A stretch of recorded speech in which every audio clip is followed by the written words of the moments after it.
Hello बच्चों, welcome to grade upgrade. आज हम लोग पढ़ने वाले हैं इंडाइसेस के बारे में। ये इंडाइसेस होता क्या है और ये इंडाइसेस के फॉर्मूले क्या होते हैं। ओके, बेसिक जो मैंने बोला, जैसे प्रीवियस में हम लोग ने एल्जेब्रिक आइडेंटिटीज खत्म किया, वैसे हम लोग क्या है इंडाइसेस। अगेन बता रहा हूँ कि ये मैं एक बेसिक का एक अलग प्लेलिस्ट बनाने वाला हूँ, जहाँ पे रैंडमली बेसिक टॉपिक्स को मैं उठाकर सिखाऊंगा, किसी पर्टिकुलर स्टैंडर्ड पे फोकस नहीं किया जाएगा। सो अब इसमें हम लोग बात करने वाले हैं इंडाइसेस, और ये भी बहुत ही इंपॉर्टेंट टॉपिक है। मतलब हर स्टैंडर्ड में दिखता है, अगर जो थोड़े बड़े बच्चे वो खुद बताएंगे कि ये सटल तरीके से हर चैप्टर्स में हल्के हल्के वे में ये दिखता है हमें। सो देखिए, इंडाइसेस क्या होता है, यहां पे नंबर्स के पावर्स के बीच में डील किया जाता है। साधारण भाषा में बोलो तो, ज्यादा मैथमेटिकल टर्म में बता के मतलब भी नहीं है। इंडाइसेस को साधारण भाषा में तो बोलो तो क्या होगा, यहाँ पे नंबर्स के पावर्स के बीच में डील किया जाता है।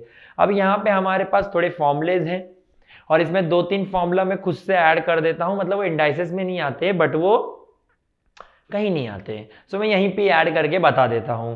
ओके, जैसे कि देखिए, सबसे पहला फॉर्मूला आता है which is a raise to m into a raise to n is equals to a raise to m plus n। सबसे पहला फॉर्मूला क्या है बेटा, a raise to m into a raise to n क्या होता है, a raise to m plus n। हम बोलोगे ये क्या है, a m n ये सब क्या होता है। ओके, सो देखिए, a raise to m into a raise to n का लॉजिक क्या होता है, जब कोई दो सेम नंबर मल्टीप्लाई हो रहा है, जब कोई दो सेम नंबर मल्टीप्लाई हो रहा है और उनके पावर अलग है या सेम है, उससे फर्क नहीं पड़ता। बट अगर दो सेम नंबर मल्टीप्लाई हो रहे हैं तो हम क्या कर सकते हैं, उन नंबर को एक बार लिखकर उनके पावर को प्लस कर सकते हैं। जैसे कि अगर एग्जांपल पे समझाऊं, जैसे कि समझिए 5 raise to 3 multiply by 5 raise to 4। दो सेम नंबर मल्टीप्लाई कर रहे हैं, एक बार आ जाएगा, पावर क्या हो जाएगा 3 प्लस 4 दैट इज। इस वाले वीडियो में फॉर्मुलेस के साथ एग्जांपल बताते जाऊंगा, ठीक है। So 5 raise to 3 into 5 raise to 4 क्या हो जाएगा, 5 रेज टू 7 हो जाएगा। ओके, अब सेकंड फॉर्मूला क्या है मेरे पास, a raise to m divide by a raise to n। इसको कभी कभी वैसे भी लिखते हैं, डिवाइड बाय दूसरा सिंबल लगा के, बात तो वही होता है। a raise to m divide by a raise to n क्या होता है, which is a raise to m minus n। ठीक है, मींस जब दो सेम नंबर डिवाइड हो रहे हैं, उनका पावर सेम हो या डिफरेंट हो, वो आपस में क्या करेंगे, माइनस कर देंगे।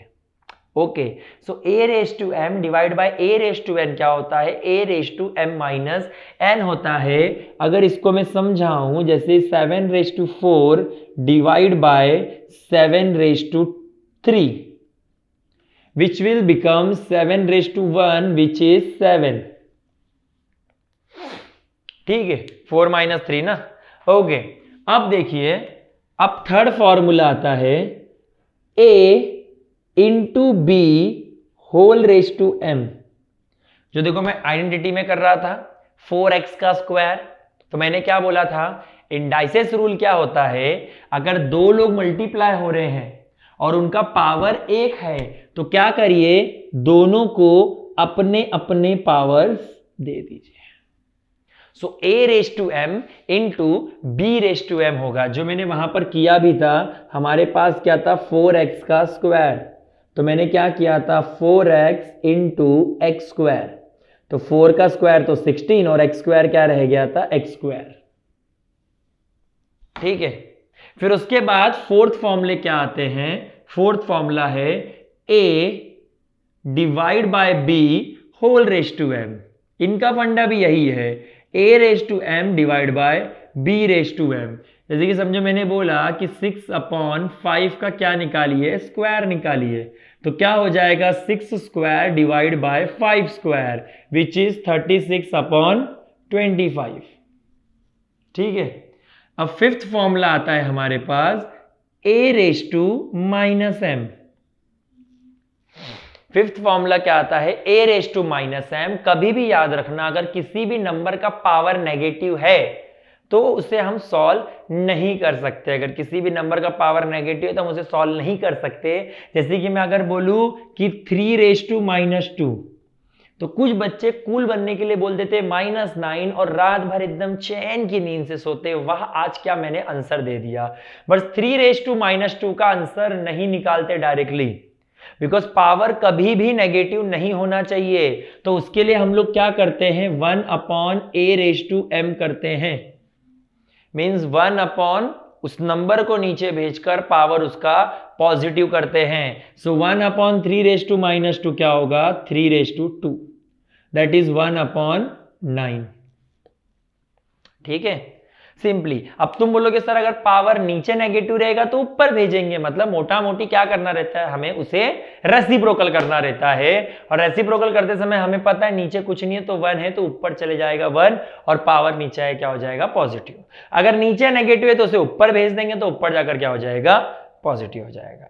ओके, अब देखिए 6th फॉर्मूला आता है विच इज a⁻m⁻n। देखो मैं एकदम बेसिक फॉर्मुलेस बता रहा हूं, इंडाइसेस में और भी फॉर्मुलेस होते हैं, बट मैं एकदम जो बेसिक बहुत लगातार फॉर्मुलेस यूज होते हैं उन्हें बता रहा हूं। सो a⁻m⁻n, मतलब समझो कभी किसी नंबर के पावर में कुछ दिया है मुझे, मतलब किसी भी नंबर के अगर पावर में दिया है मुझे, मतलब एक नंबर है उसके पावर में एक नंबर है, उसके भी एक पावर में नंबर है, मतलब जैसे कि समझिए 5⁻²⁵ 5⁻²⁵, तो इसे कैसे सॉल्व किया जाता है। ओके, इसे सॉल्व करने का तरीका होता है a⁻m⁻n।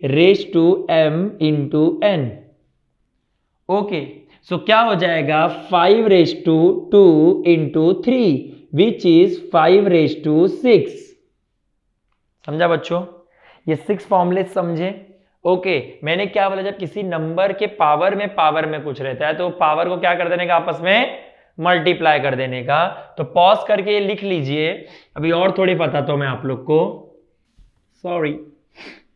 देखो अभी यहां पे क्या दिया है, यहां पे मुझे दिया हुआ है 7th formula a⁻0। a⁻0 is always 1। ठीक है, कभी भी अगर वेरिएबल का पावर 0 होगा तो वो मेरे लिए क्या होता है, 1 होता है। किसी भी नंबर का पावर, अगर मैं बोलूं 10⁻0 तो ये भी क्या हो जाएगा, 1। ठीक है, अब 8th सम आता है a⁻1 विच इज a। मतलब अगर किसी भी नंबर का पावर 1 होगा, किसी भी नंबर का पावर अगर 1 होगा तो वो a ही रहेगा। अगर मतलब सिंपल भाषा में बोलूं, अगर मुझे यहां पर अगर कोई नंबर दिया है तो उसका पावर हमेशा क्या रहता है, 1, क्योंकि किसी भी नंबर का पावर 0 नहीं होगा, बिकॉज अगर वो 0 होगा तो उसका आंसर कितना हो जाएगा, 1। सिंपल सी यही बात की जा रही है यहां पर। ओके, अब हमारे पास आते हैं 3 लोग जो मैं इसमें अंदर पुट करता हूं, जो कहीं तो सिखाना पड़ेगा, विच इज 9th आ जाता है any number divide by 0। Again बोल रहा हूं, ये मैंने इसमें पुट किया हूं, नहीं आता। Okay, so any number divide by 0 is not defined. Okay, देखिए याद रखिए, any number divide by 0 is not defined, it's not infinity. बहुत से टीचर्स बोल देते यार नॉट डिफाइंड और infinity is one and the same. No, not defined and infinity are two different thing। infinity means you are getting something, point के बाद कुछ ना कुछ मिल रहा है, उसे तो हम लोग irrational नंबर बोल देते हैं ना। और अगर जो वो रिकर होता है तो उसे हम लोग रैशनल बोल देते हैं। बट नॉट डिफाइंड मतलब जो एग्जिस्ट ही नहीं करता, जिसे हम डिफाइन ही नहीं कर सकते। समझ रहा है। So if I am saying any number divide by 0 it is not defined, means आप इसका आंसर ही निकाल सकते हैं। अरे 0 का टेबल होता है क्या?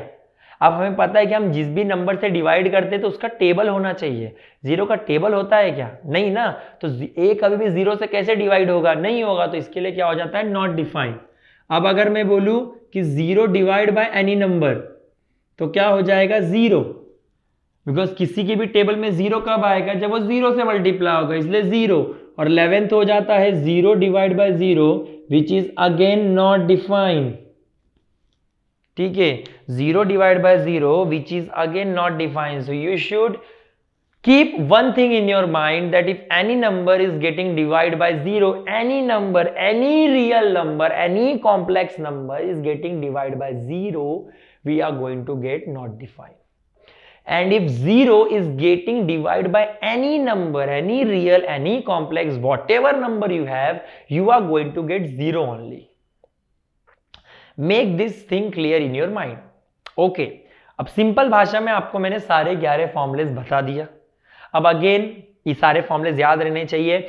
a raise to m into a raise to n that is a raise to m plus n, a raise to m divide by a raise to n that is a raise to m minus n, a into b whole raise to m, a raise to m into b raise to m, a divide by b whole raise to m that is a raise to m divide by b raise to m, a raise to minus m equals to 1 upon a raise to m, a raise to 0 मेरे लिए क्या होता है 1, a raise to 1 क्या होता है a होता है. फिर उसके बाद any number divide by 0 not defined, 0 divide by any number is 0 and 0 divide by 0 is not defined. तो ये सारे नंबर, सारे फॉर्मूलेस, और a raise to m raise to n क्या होता है a raise to m into n होता है. ये सारे फॉर्मूलेस हमें याद रखना है जो हमें बहुत ही बारीक है. जैसे कि ये जो कंसेप्ट है ये लिमिट्स में यूज होता है जो 11th में आप लोग करोगे, ठीक है. तो ये सारी चीजें आपको समझना बहुत ज्यादा जरूरी है जो आपके लिए बहुत ही ज्यादा बेनिफिशियल होगा. बिकॉज हमेशा याद रखिए कि आपका बेस स्ट्रांग होना चाहिए. आप एजुकेशन क्यों कर रहे हो आपको समझना चाहिए. You are doing education for knowledge, not just sake of marks. या वी नीड मार्क्स, उसके लिए तो कोई ऑप्शन ही नहीं है. मैं ये नहीं बोलूँगा कि the marks is not important. Okay, marks तो इम्पॉर्टेंट है ही, but more important is knowledge. Okay, knowledge अगर रहेगा आपको तो मार्क्स अपने आप आएगा, ठीक है. तो चलिए फिर इसी के साथ एक और टॉपिक खत्म हुआ. अब कोई नया टॉपिक लेकर आऊंगा मैं अपने नेक्स्ट वीडियो में.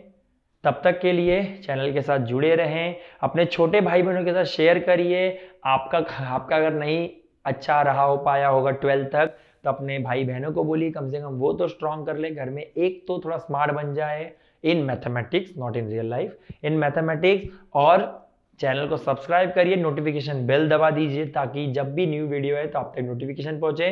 तो आपके लिए जो भी वैल्यूएबल वीडियो रहेगा आप उस वीडियो को देख पाएंगे. और हमारा इंस्टाग्राम पेज है उसे भी क्या कर दीजिए, जाके फॉलो कर दीजिए. Till then take care, bye bye.